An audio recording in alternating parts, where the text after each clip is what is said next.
I know many of you all, but for those who I haven't met, I am Stephanie Levinsky-Desir. I am the new division chief for pediatric pulmonology, and I'm in the process of joining you all in your department with a secondary appointment in EHS as well. And it is my pleasure to be able to introduce our guest speaker for today. Dr. Mary Rice is an assistant professor of medicine at Beth Israel Deaconess Medical Center, Harvard Medical School. Her research focuses on preventable causes of chronic lung disease in children and adults, including environmental exposures such as air pollution, climate, pollen, and microbes, and behavioral and nutrition risk factors. Dr. Rice directs a clinical and translational research program in respiratory disease that applies advanced statistical and sampling methodologies and leverages clinical programs at her institution in chronic lung disease and multiple US-based prospective cohort studies of children and adults. Her research is funded by the National Institute for Environmental Health Sciences, the American Thoracic Society Foundation, and the American Lung Association. And Mary and I actually had the pleasure of presenting together at a symposium earlier this year, and I thought she had such a great talk that I thought it would be great for her to share what she's been working on with all of us. So welcome, Mary, please take it away. Thank you, Dr. Levinsky-Desir, for that very nice introduction. It really is such a pleasure to speak with you today. Let me just share my screen. Okay, so the title of my talk is The Health Benefits of Air Pollution Reduction from Policy to Practice. And what I'm hoping to squeeze into this talk is a combination of some research findings of the work that I've been involved with in the Boston area, and also thinking about what can be done, interventions from both the policy level to individual household interventions to mitigate some of these health effects. And my arrow button isn't working. That's funny. That's a new one. How am I going to advance my slide? Huh. Okay, it moved. All right, so I have nothing to disclose. As I was mentioning earlier while we were chatting, for quite some time, I was the vice chair and then chair of the American Thoracic Society Environmental Health Policy Committee.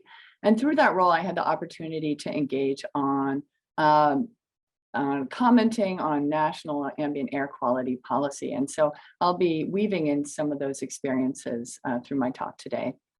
And I'm primarily funded by the NIEHS. I'm also involved in a new cohort study called the American Lung Association Lung Health Cohort that's just getting started. And the PI of that cohort study is Ravi Kalhan at Northwestern. So I want to start with saying that my very first research experience in environmental health was at Columbia. So when I graduated from college in the 1990s, I worked for McKinsey for a couple of years and then changed careers, decided I wanted to work in medicine. And I had majored in environmental health, not environmental health, environmental science and public policy as an undergrad. And so it seemed kind of natural to get involved in environmental health research. And I got to know Ricky Pereira and worked with her center for a year. That's how I met Matt, actually, and other great people at your institution. It was such a great experience. And because of that great experience that I had back then, 20 years ago, I stuck with this as a theme, and I'm so happy that I did because I really enjoy what I do. At the end of this talk, I hope that you'll be able to describe some of the respiratory health effects of outdoor air pollution among children and adults. And I'll be mostly here talking about my own work. Of course, there's so much other excellent work that's been done in this area, including by this group. And then I will take you through a discussion of some of the health benefits of air quality interventions, starting with national policies and then taking you through interventions at the level of cities and households. So as many of you know, one of the big wake-up calls for the health effects of outdoor air pollution was the London fog in December of 1952, when there was this anti-cyclone inversion where the warm air trapped the cold air above the city And all the pollution that was emitted by coal burning, which now everyone was using in their households, just accumulated over the city. And it was just a dense pea soup that people couldn't see through. In fact, in that picture there, that man standing by the bus is actually walking the bus because the bus driver couldn't see where he was going.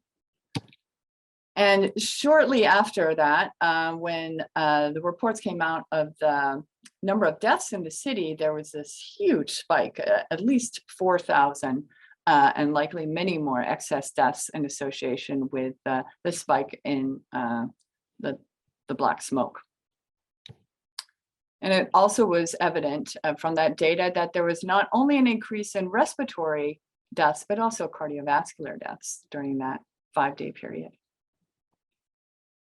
And this spurred, really, you could argue, the whole field of air pollution health effects research. Coal burning is just one source of particles and gases that contribute to outdoor air pollution. Really, the common theme is fossil fuel combustion. Most of the pollutants that we study are emitted when fuels are burned, whether it's for motor vehicles, gasoline burning, natural gas burning, coal, and also biomass, like the forest fires are a major source of PM2.5 in the United States. I'm going to take you through some of the exposure assessment tools that I was able to work with since I started my research in air pollution health effects as a fellow here at Harvard. This is an example of the PM2.5 model that was developed by Itai Klug and Joel Schwartz and others at the Harvard School of Public Health, that started with satellite data to estimate the particle abundance in the atmospheric column above a certain spot on the map.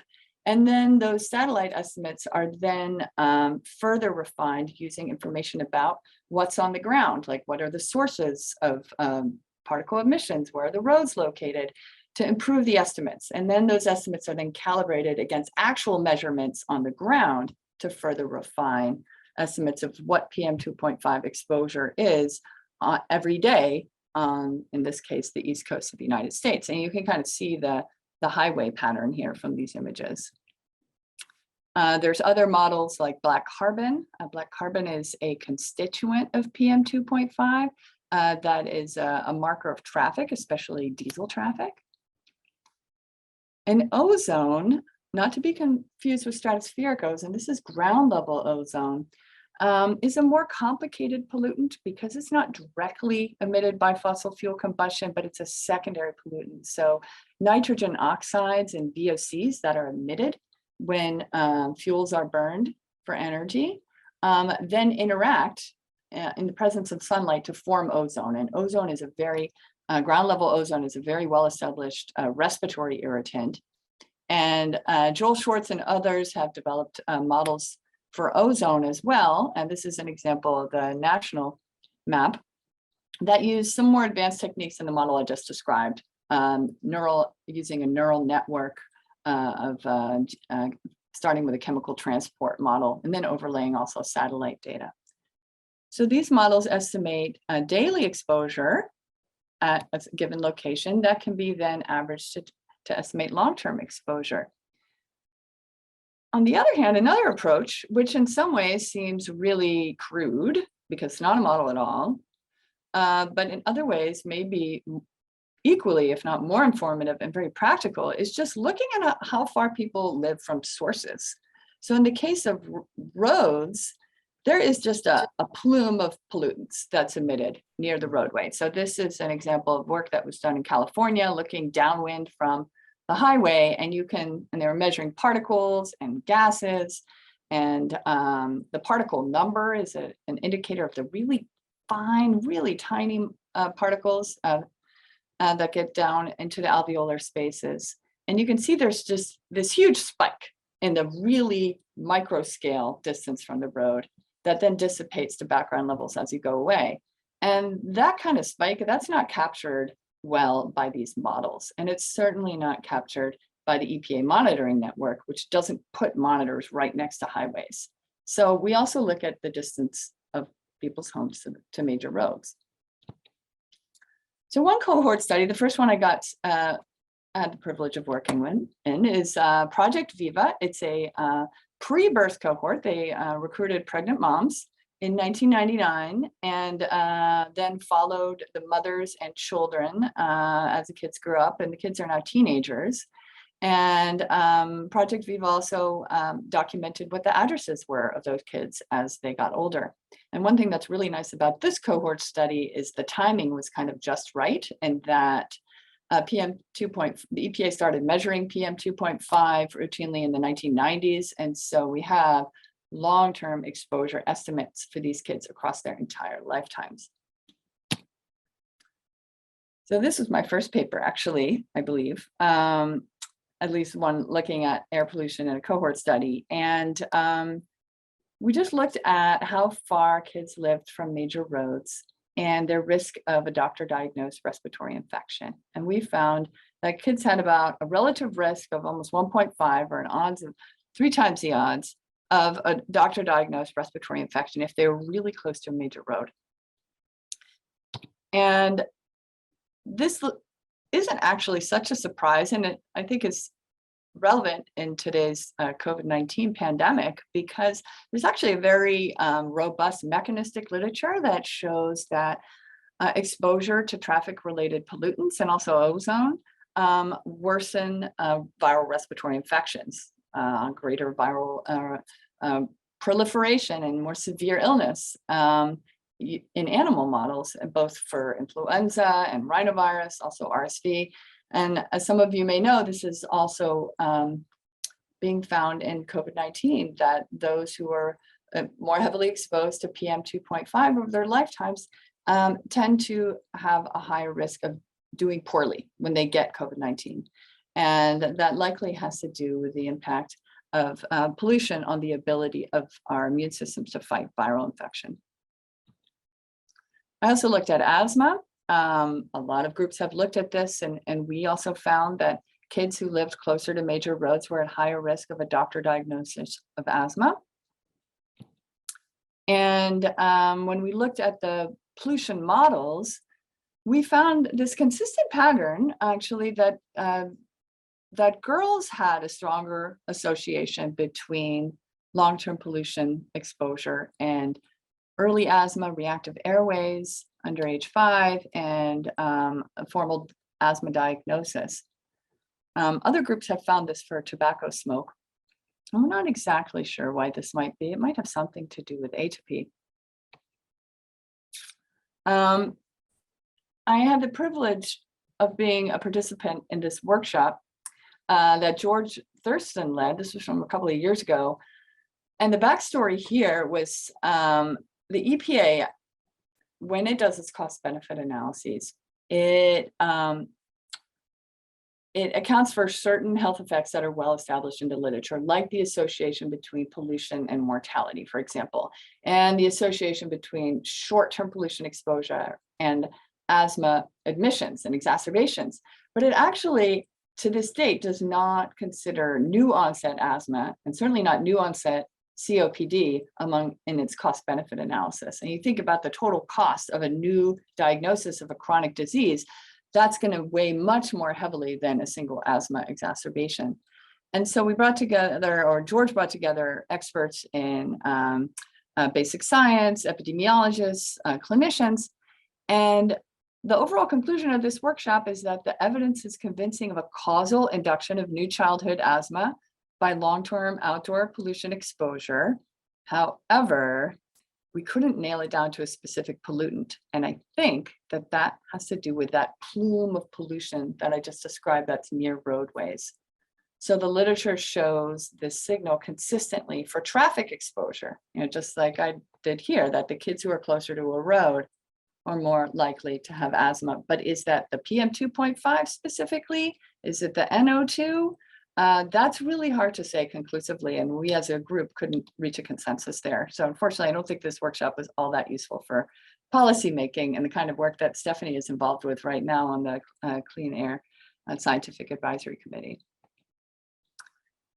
We also looked at lung function and found that children who were more heavily exposed to pollution over their lifetimes had lower lung function on average, with a slightly greater effect size if you believe it, that the prior year, those associations were a little bit more robust than the lifetime estimates, which kind of suggests that more recent exposures may have a greater effect on lung function than the early life exposures.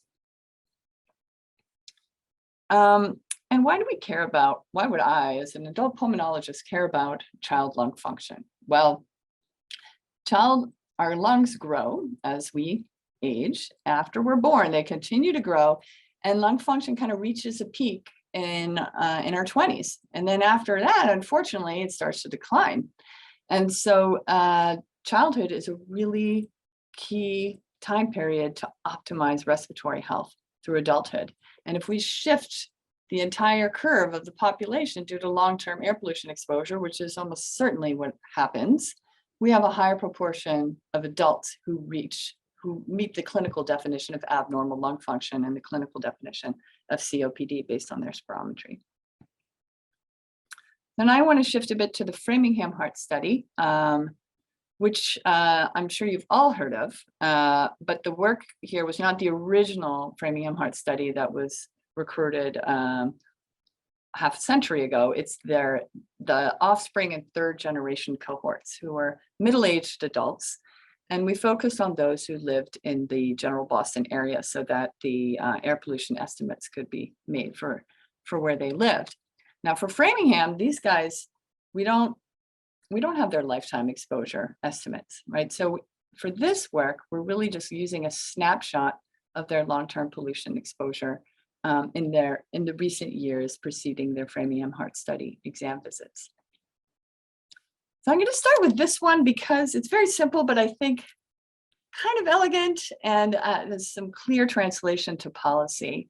So we just, this first paper that I did in this cohort was looking at short-term air pollution exposure and lung function at their Framingham Heart Study exam. So we used those, we only included people who lived within 40 kilometers of the Countway Library, which is where Harvard has their EPA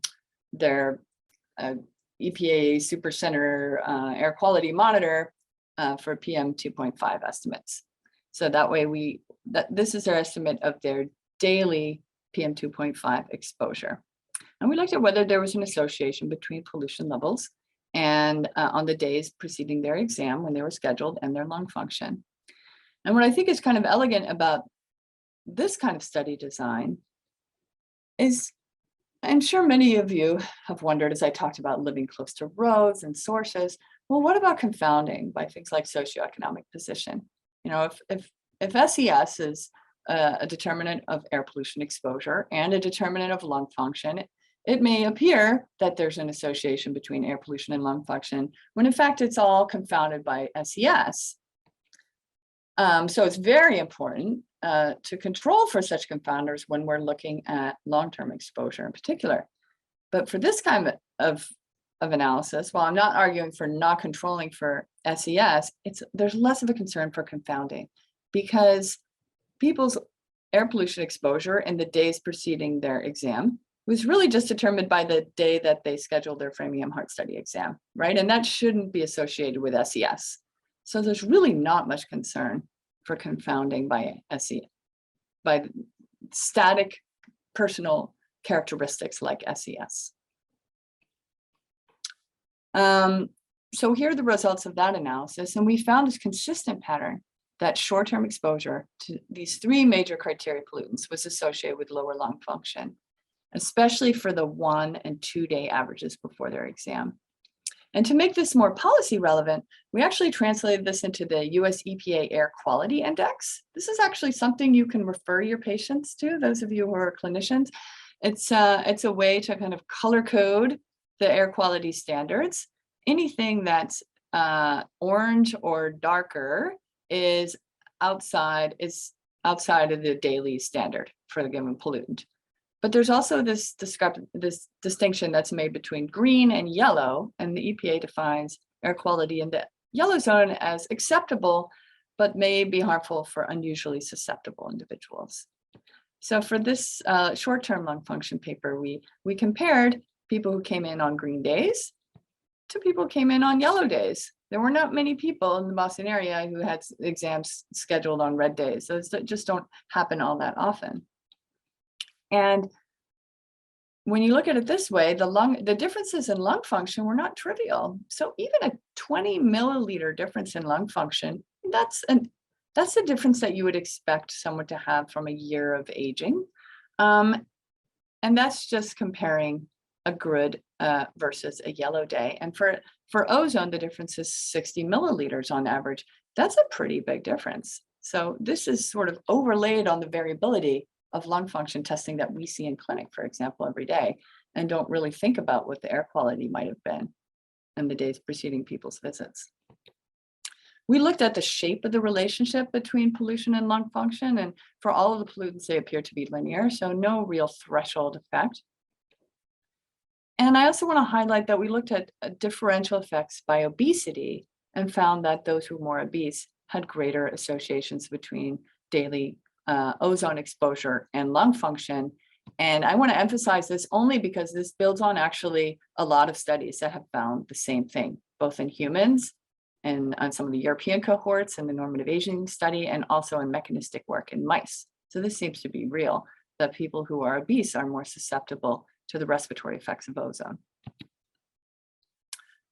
So that was short term, looking at daily exposure. I also looked at long-term estimates of pollution exposure and adult respiratory health, and spent a lot of time working, looking at the chest imaging data, because Framingham had obtained almost 3,000 chest CT scans between 2008 and 2011. And they also did a round of preceding cardiac CTs. So about a third of the chest, about 5 years earlier. So we could even look at change for some of these findings. So for lung function, we found that long-term exposure to PM2.5 and living close to a major road was associated with faster decline in lung function over time between visits, with a difference of about 2 milliliters a year, comparing the 25th percentile to the 75th percentile. That may not seem like a lot, but 2 milliliters a year over the adult lifespan can result in some pretty big differences. And if you're just looking at the effect of living close to roads, those who lived within 100 meters of a major roadway, that effect on lung function was equivalent to the effect of having smoked in the past. I'm just going to give you one example of the chest imaging work, looking at interstitial lung abnormalities. So as I mentioned, Framingham did a round of cardiac CTs. And so this allowed us to look at change in the interstitium. So the interstitium is really the tissue of the lung. So much work is focused on the airways, the tubes, passages going to the alveoli, but the actual lung tissue surrounding those airways can scar, and in extreme cases cause overt what's called interstitial lung disease. So if you look at the scan all the way on the right here, that I would call, that's definitely an abnormal CAT scan. You see all that white stuff in the lungs, those are interstitial changes. And so not only did we look at whether or not there were interstitial changes on these chest CT scans, but we also made a determination about whether there was progression between scans. So if you look at the first scan here, A1, you can, if you're a pulmonologist, I'm sure Stephanie can appreciate that there's some interstitial changes there and that it's worse in the A4 column there. But then if you look at C1, a little bit tougher call, and lungs are supposed to look black. These lungs look mostly black. Maybe there's a little bit of interstitial white changes there in the lung, but by that next CT round, the C4 column, clearly there's progression. So that person would be classified as ILA progression, interstitial lung abnormality progression. The prevalence of ILA was not very high, depending on your perspective, 6.7% in the Framingham Heart Study, and about 6.4% had ILA with progression between scans.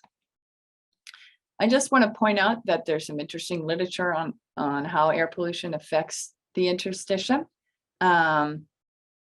Just even taking a step back, if you think about it, most of the occupational lung diseases, like coal workers' lung, asbestosis, silicosis, those are interstitial lung diseases. They're caused by particles that are inhaled. So it isn't a big cognitive leap to think that ambient pollution, like tobacco, might cause interstitial changes. And this is some cool work that was done by Kent Pinkerton looking at post-mortem lung tissue and people who died in Fresno. And he actually was able to find accumulation of mineral dust from the environment in the interstitial spaces around the airways. Same part of the lung that's affected by these occupational lung diseases. Also, ozone causes fibrosis at the extreme level. So ozone actually used to be used in animal models of interstitial lung disease. Now we mostly use bleomycin to cause pulmonary fibrosis in mice. But in the early days, they used ozone. I've come to learn. And so here's an example of what happens to a mouse lung or a rat lung in this case, if you expose it to really high levels of ozone. But these are much higher levels than ambient. So what did we find in the Framingham Heart Study? The same pattern of traffic. It keeps coming up as sort of a recurrent theme. So this is a spline of the association between black carbon exposure and the difference of ILA. So just looking, we found a higher odds of having ILA in association with elemental carbon, which is a marker of traffic. And we also found that an interquartile range difference in long-term traffic-related pollution was associated with 1.3 times the odds of ILA progression, like using those repeated chest images. So to summarize some of these findings and what the policy implications may be, this body of work found that the general population, not just unusually sensitive people, may experience acute and chronic respiratory effects from pollution at levels that are considered to be safe, within the current EPA standards. We didn't find any evidence of a biologic threshold for the lung function effects. There seemed to be this, if you will, dose-response relationship across the range of exposure. I'd like to emphasize that ozone may become a worsening health hazard because due to climate change, we have more really hot summer days, and those really hot summer days tend to be high ozone days, and we're going to expect a greater frequency of these high ozone events.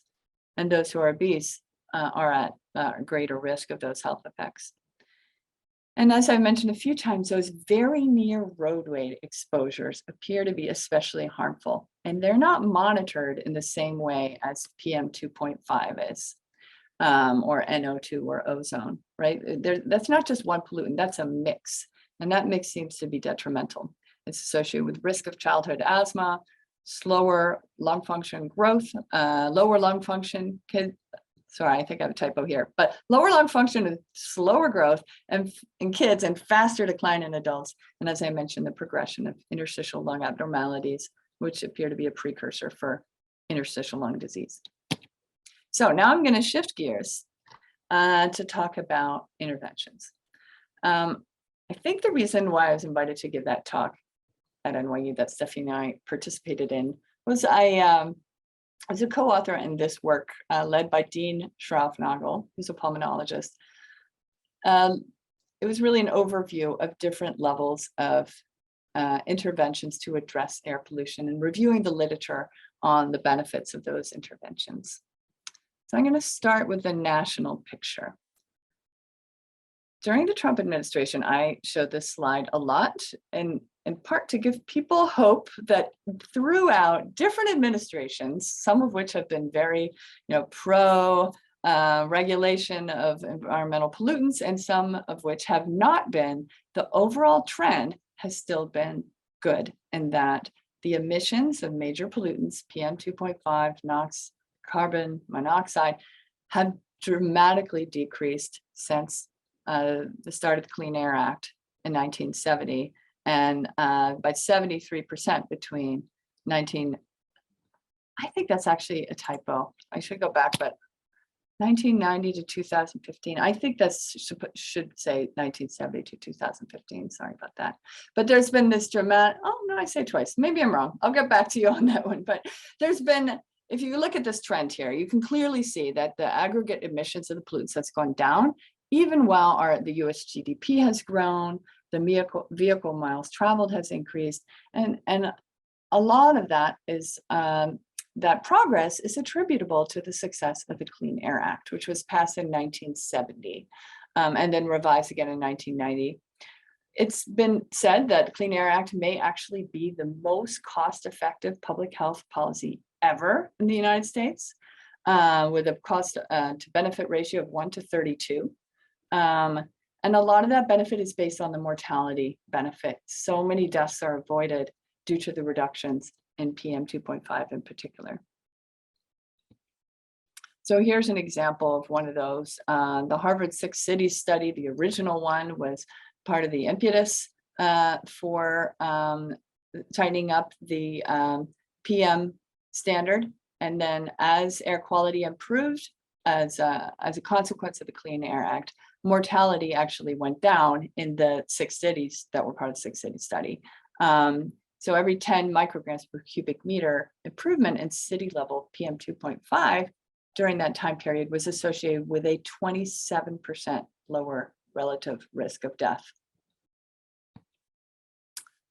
I talked about the association between pollution and lung function. Well, in LA, the Children's Health Study has really done a remarkable job, not only of documenting the effects of pollution on child respiratory health, but now looking back at the improvement in air quality that has occurred over the last several decades, and to see how that's affected the trends in child respiratory health, accounting for community level confounders.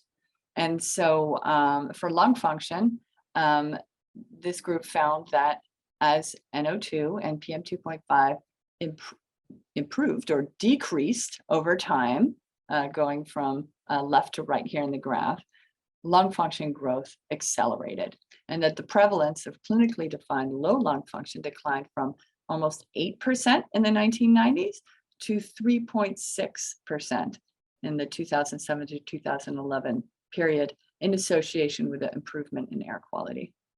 That's not a trivial difference. In Project Viva, we've looked at this. This work is currently submitted and under review, but we found the same pattern, that as air quality improved in the Boston area, lung function grew faster in these teenagers. And for asthma, I talked about the association between pollutants and risk of asthma, especially that signal with traffic. And that's what this group found in LA as well. The strongest signal was with NO2, which is a good marker of traffic-related pollution. And this work was published by Erica Garcia not so long ago. And she found that as air quality in Southern California improved, the incidence of asthma also went down. And not tiny differences. So a 20% decrease in asthma incidence per median decrease in NO2. Let me actually, since I have the time here, I thought I'd share a little story that, so through my work on the ATS Environmental Health Policy Committee, I had the opportunity to testify at hearings on air quality standards. And the very first time I did this, I was junior faculty. It was about the ozone standard, and it was part of a House Science Committee. And the question that kept coming up was, how can it be that if air quality is getting better and asthma rates are going up, how can you possibly say that air pollution causes asthma? So a lot of confusion among the policymakers about trends and like these macro trends and trying to parse it all out. And even as an aside, for that hearing, I wasn't even talking about asthma incidence, just asthma exacerbations. So making the distinction between asthma exacerbations and asthma diagnosis, and then trying to explain how things can go up and down and still in the macro scale and still be associated with one another after controlling for all the other factors can be really a challenging thing to translate to the public. Okay, so COVID-19 has presented, so much has changed, right, during the pandemic. And one of the things that happened very acutely, as you all know, in the spring of 2020 was that we had these lockdowns all around the world. And this was associated with a very dramatic but short-term drop in pollution levels for both PM2.5 and NO2. As economic activity and transportation just halted around the world, there was this dramatic drop in pollution levels, which I would say is reassuring to see that did have that. It kind of confirms that, yes, these are the sources of NO2 and PM2.5. And when we shut down production, indeed, ambient levels improve. That didn't actually happen for ozone, because ozone is, as I mentioned, really complicated and undergoes interactions with nitrogen dioxide. And so ozone levels actually did not drop in the same dramatic way around the world. And that's probably because of the drop in NO2, which actually interacts with ozone. And I could show you graphs for Europe and for the East Coast of the United States, where we had about a 30% drop in the March and April period of 2020. However, those levels came right back up again. There have been some estimates of what the health benefit might have been of that lockdown. This is work that was done by Chen, estimating the avoided mortality from the lockdown in China of 2020. And this is using known or published dose response curves between short-term pollution exposure and mortality due to stroke, coronary artery disease. And this group estimated that the avoided pollution-related mortality during that time period in 2020 was greater than the mortality due to COVID-19. I have yet to see any pre-post studies that are actually, and this is all sort of using published dose response relationships. I have yet to see a study that has been able to try to estimate at using real data, collected data, mortality data, for example, any health benefits from the lockdown. And I don't know if it truly can be done, because everything changed, right? People stopped going to the hospital, people stopped exercising, going to school, going to work. So I don't know if such a study design is even feasible, but it would be really interesting if anyone in this group has an idea. I'd love to hear it or work with you. So I talked about the trend in air quality, largely attributable to the Clean Air Act and catalytic converters, technologic improvements that have resulted over the last several decades. And while the overall trend has been downward, especially for PM2.5 and also NO2, that actually has not been the case all around the country. And so I just want to share this to point out that wildland fires are a huge problem. And in the wildfire-prone northwestern US, during that same time period that's often touted as this time of dramatic air quality improvement in the 1990s, it actually got worse in this northwestern part of the United States due to wildland fires in the Northwest and also in Canada. So this is a picture of one of these hearings.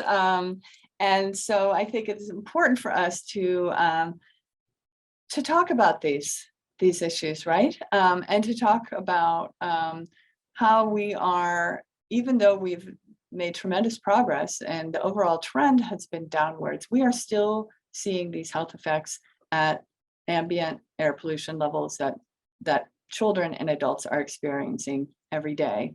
And the climate change piece is an enormous part of that, right? Because climate change increases the incidence of wildland fires, which contribute right now 1/3 of the PM2.5 in the atmosphere in the US, and also worsen the ozone hazard. So let me talk about city level interventions. Let me just do a quick time check. Okay, so there's many things that can be done. I'm going to give you just some examples. In the 1990s, Atlanta implemented an alternative transportation strategy that had things like 24-hour, I think it was free public transport and extra bus services. They didn't allow any private traffic in downtown Atlanta. And it worked in terms of improving air quality. Traffic levels went down by 23% and ozone levels went down by 28%. London has a ultra low emissions zone, has had one for a couple of years now, and it's proven successful with a 36% decrease in NO2 levels since 2019. And there have been estimates that about 1 million air pollution related hospital admissions will be avoided in London by 2050. In the case of Atlanta, they could actually look at it at the pre-post picture. Some of you may be familiar with this study, which was published in JAMA 20 years ago. And looking at the Georgia Medicaid claims data, it was found that if you compare before, during, and after, there was about a 40% decrease in emergency care and hospitalizations for asthma for kids on Medicaid. I think those of you on this call know more about this than I do, but I know that New York for some time has been talking about congestion pricing. I'm not actually sure where this stands now. This New York Times article was published in October, but certainly something I encourage you to engage on because this will directly benefit families living in New York City. School bus interventions. School bus, even though it's a relatively short part of a kid's day, it's actually a major source of exposure. It's about 30% of their total cumulative exposure weekly from those based on the typical bus ride for an American kid. There's lots of different things that can be done, right? You can improve the ventilation, air filtration, anti-idling rules, which are not well enforced. And obviously the best thing of all would be to switch completely to electric buses. Sarah Adar did this really cool study published in the Blue Journal that took advantage of an EPA program to retrofit school buses in the state of Washington. These are actually not super aggressive interventions, certainly not as good as switching to an electric school bus. But these were the different options that were kind of rolled out during this 4-year period. And so they could actually, kids could kind of be randomized because their buses were retrofitted at different time points. And they found that there was lower exhaled nitric oxide in the asthmatic kids in association with these interventions, and also lower school absenteeism. So it's awkward, but I think we have to get ourselves out there and in our cities and talk to policymakers. So this is just a somewhat informal briefing for staffers for the state of Massachusetts. And this is me and John Levy from BU and Doug Brugge from Tufts. We'll all do air pollution research. And we were just talking about sources and what's known about traffic pollution in particular and how it affects health. Here's just another example of this is one of our pulmonary fellows who doesn't study air pollution, but he brought me into this hearing about a clean energy bill for the state of Massachusetts, and really powerful to be able to not only talk about the science, but to share a few stories about patients to kind of make it real about how these, how long-term air pollution exposure for kids and adults can really affect people's health. And we see it in our clinics. So I want to, the last type of intervention I want to talk about is the stuff that people can do at their household and individual level. So the obvious one is air cleaners, air purifiers. This is work that was done by Petros Koutrakis in Boston. There's lots of other examples to show that HEPA filters work. They lower PM levels. They don't do much for gases, but they reduce PM 2.5 levels even at these relatively low ambient concentrations. We saw, or Petros saw, about a 50% reduction in PM 2.5. And when you looked at all the metal constituents, you saw a similar kind of decrease. There's a need for more research on the health benefits of air purifiers, but they're starting to accumulate. There are quite a few relatively small studies of air purifier interventions in asthma for kids in particular.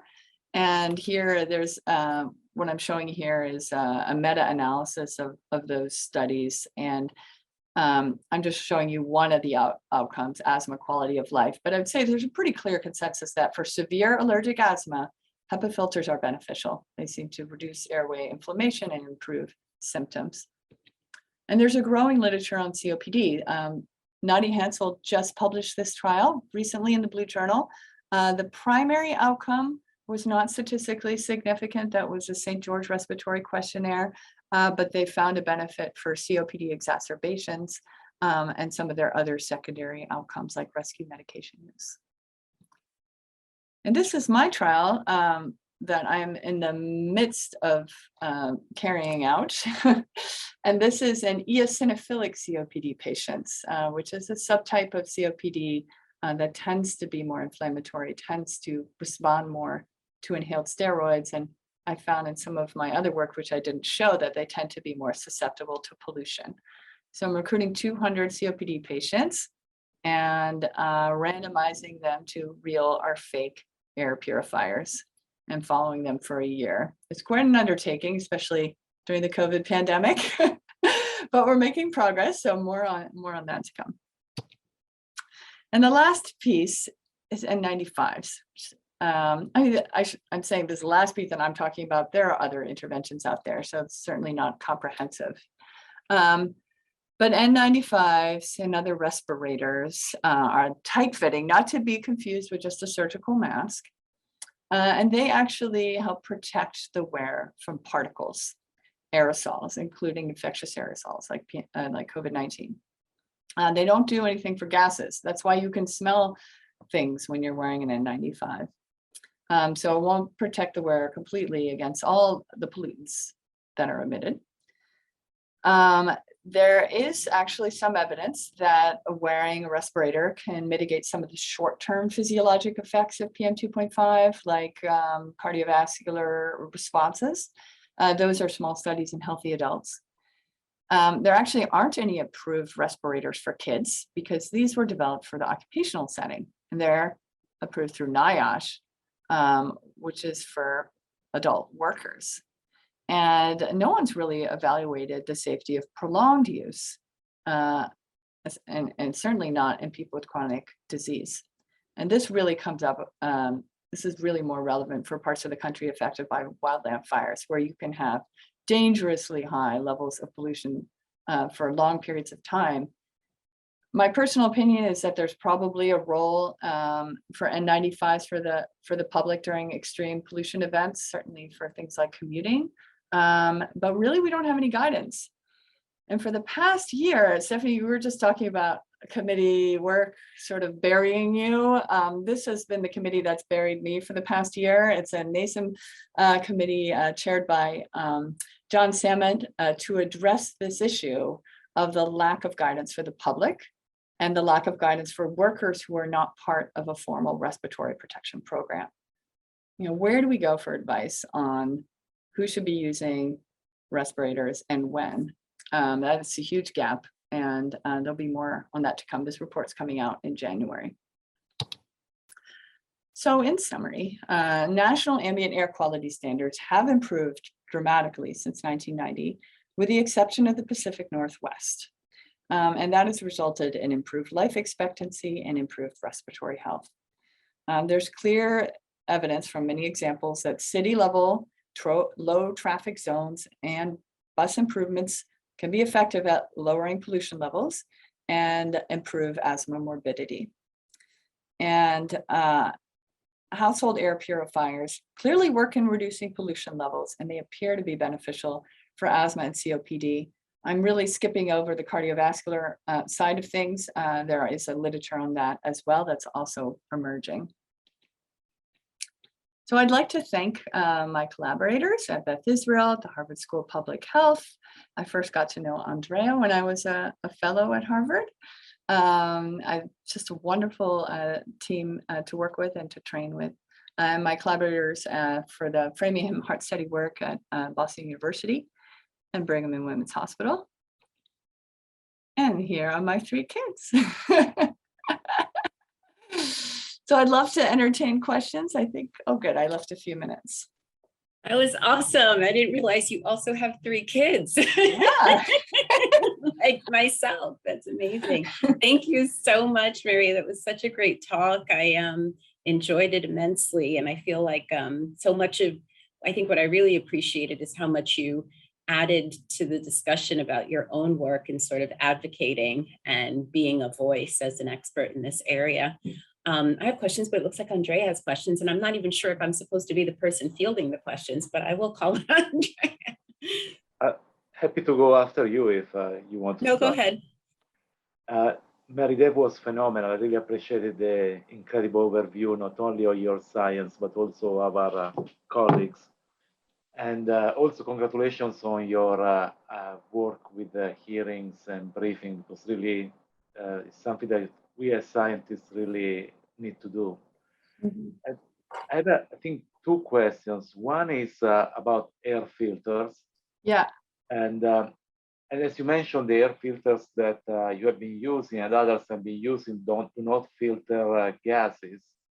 However, when you go to buy air filters at any store, there are some with carbon filters. Yeah. That is to filter out ozone. I'm wondering whether those are to be believed to be effective. Whether they're bogus. Yeah. So actually, so there are these charcoal filters that these HEPA filters can be equipped with. And as I was planning this study, I spent some time looking into this because, to be honest, most of my work in COPD and a different COPD study found associations with, if anything, NO2. Those effects were more pronounced than the particle associations. And so I wanted to do everything I could to try to reduce it. Petros Koutrakis, who's an exposure scientist at the Harvard School of Public Health, his opinion and the work that he'd done had shown that these carbon filters really didn't make a big difference. However, this paper that I've cited that just came out, Nadia Hansel, Okay. I just was looking through her paper and preparing for this, and she did. So she emphasized the charcoal filters, and it looks like there was like a 20% reduction, 20 to 30%. So maybe they do something, but the reduction in PM2.5 was much more dramatic than nitrogen dioxide. The other thing you got to be careful about with these HEPA filters is some of them actually generate ozone. So you got to be careful, if you're buying one for yourself or advising patients, don't get the oxidizing ones, because those are indoor ozone generators. They might reduce the particle levels, but I think it's much cleaner to stick with the HEPA only.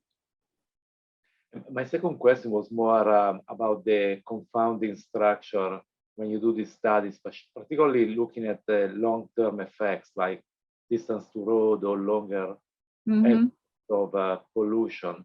Yeah. SES is a confounder, but it's not a confounder directly. I mean, it's not the annual income or education itself that causes or trigger asthma. So I was wondering, I mean, right.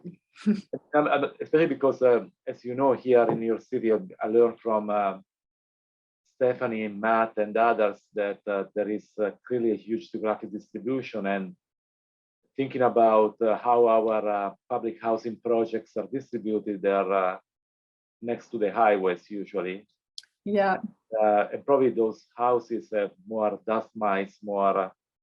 And what I mean, part of the question is whether there is any way to control, not for SES or education, but for the intermediates or direct causes that are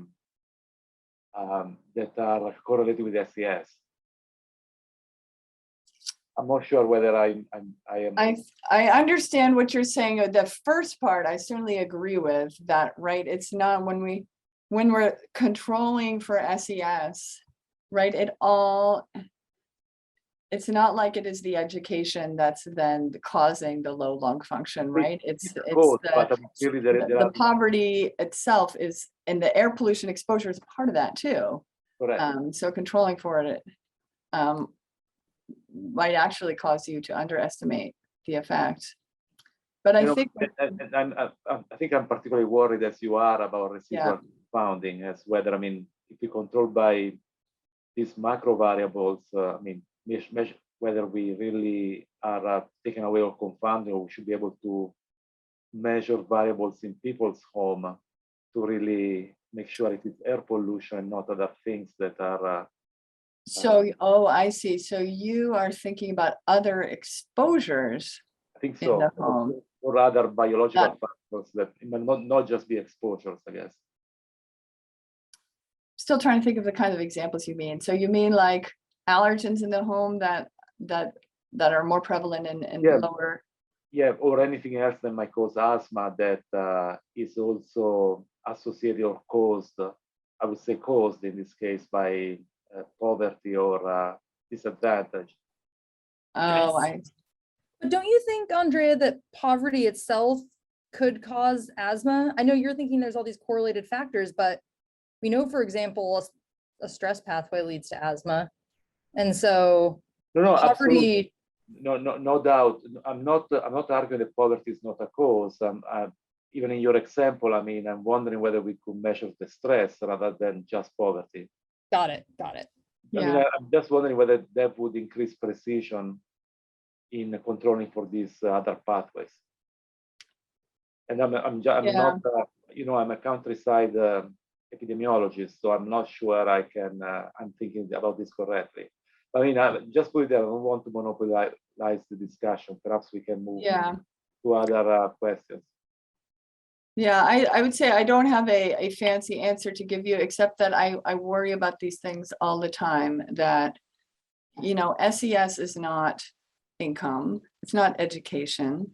And, it is like it is such a challenge of our field to try to tease out these different determinants of health and the whole gamish, similar to, like I was talking about with the roadway exposure, that it's a whole plume of pollutants that people are exposed to, and social disadvantage is a complicated, multifactorial, interactive exposure, right? That affects health, and throwing another variable into the model it's not going to help you. I think, measuring allergens in the home, that's one little piece of it, but this is a big problem. One thing I didn't really talk about with interventions are policies that are focused specifically on environmental justice, which is a huge opportunity. I know a priority of the current administration, which is good. Sorry, I think Joan raised her hand. Yeah, I was just going to add to the ongoing conversation. It's super interesting that I guess the one reason to measure more components, I totally agree with you, it's a mixture issue, and that maybe we can't tease them apart, but if we can use some statistical methods to figure out which of the components is a more significant driver, then hopefully we can steer policy to do something about that specific component. So if for instance, income really matters, maybe we should be supplementing income for people. I mean, you've thought more about this than me, but I guess that's just the reason to try to get at this constellation to me and measure more things if we can, to try to discern if there is something important to intervene on, or if we do have to intervene on, if everything has to move together, that could be another answer. Yeah. One caveat I should say, Project Viva is unique in that we actually don't have that same pattern as dramatically in Boston as in Los Angeles and New York, that the pollution levels, I don't know why I'm trying to show you a slide, but I can stop sharing even.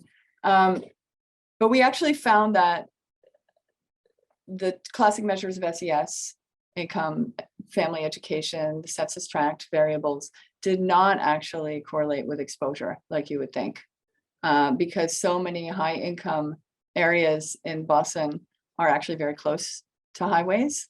So certainly we have neighborhoods in Boston that are very heavily exposed, bus depots, but we also have high income areas that are really heavily exposed to traffic. So it wasn't, I don't think what we found with the asthma in that particular cohort is explained by confounders, socioeconomic confounders. Same thing in New York City. Interesting. Like inverse, yeah. I think it's a similar reason. I Dr. realize Ice, we're I do 1 want to minute bring over. up a question that is in the chat.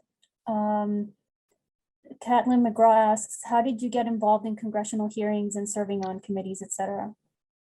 Oh, thank you for asking that. So when I was a pulmonary fellow, I picked a mentor, Murray Middleman, who's trained as a rheumatologist, but does cardiovascular research. And I realized I needed to kind of build a network within the pulmonary field.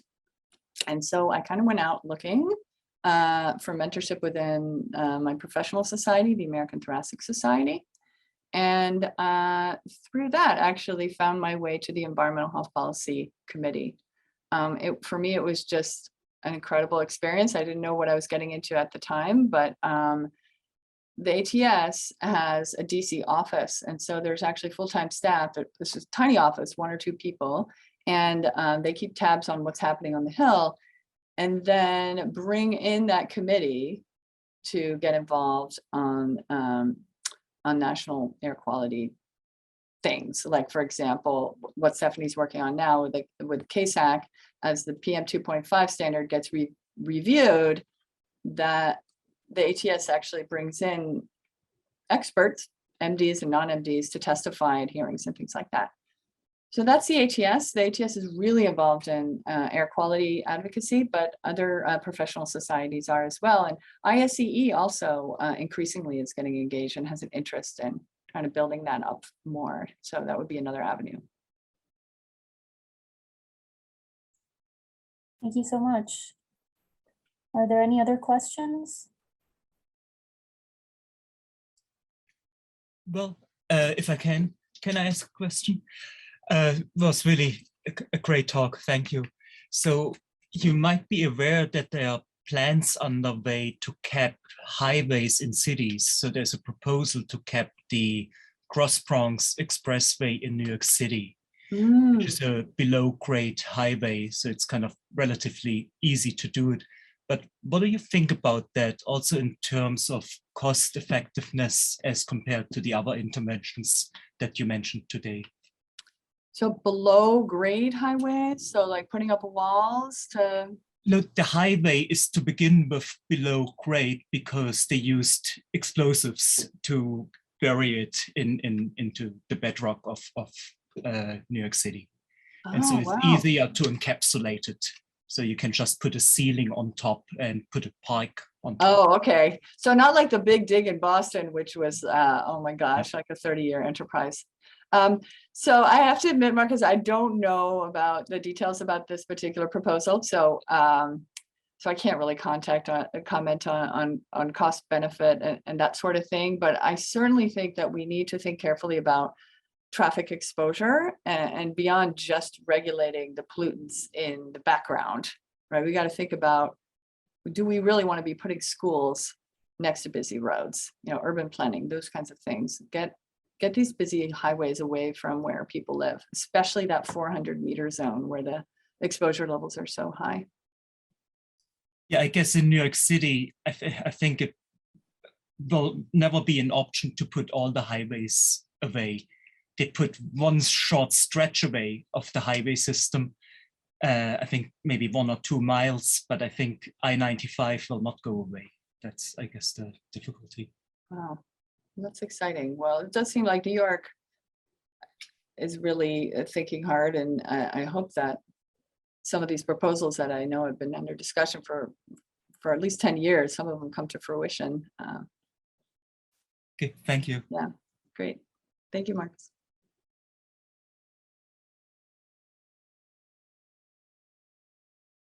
I think we're done, right?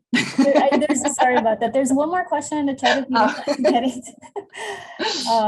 Can you comment on the influence of air conditioning and gas cooking on indoor exposures to gaseous pollutants and health outcomes? Oh gosh, yeah, that's a really good question. So cooking, yes, absolutely. I can't comment as much on air conditioning, but because heat's an issue too. So that gets complicated. But gas cooking is a major contributor to indoor NO2, and we found that in Boston. It's been seen in Baltimore. There is a controversy about NO2, as I'm sure this group well knows, that it's a really good biomarker for traffic. There's a lot of debate about whether the NO2 itself causes a lot of these health effects that we observe. Certainly there's strong mechanistic evidence that NO2 causes at least respiratory health effects. Most of that's at higher levels than what we experience. My research really suggests that NO2 does, separately from the particles, seem to have health effects. I found it with gas cooking. I found it in association with NO2, lower lung function and more symptoms. So I'm sort of made a transition over the last 5 years to being more of a believer that the NO2 itself is harmful. It's hard to ask people to change their ovens and cooking infrastructure. It's expensive, but certainly moving forward, I think I'm an advocate of cooking solutions that don't involve fuel combustion inside the home. And that's another example of a policy issue where you'd be commenting on public housing infrastructure and even retrofit initiatives to remove gas stoves.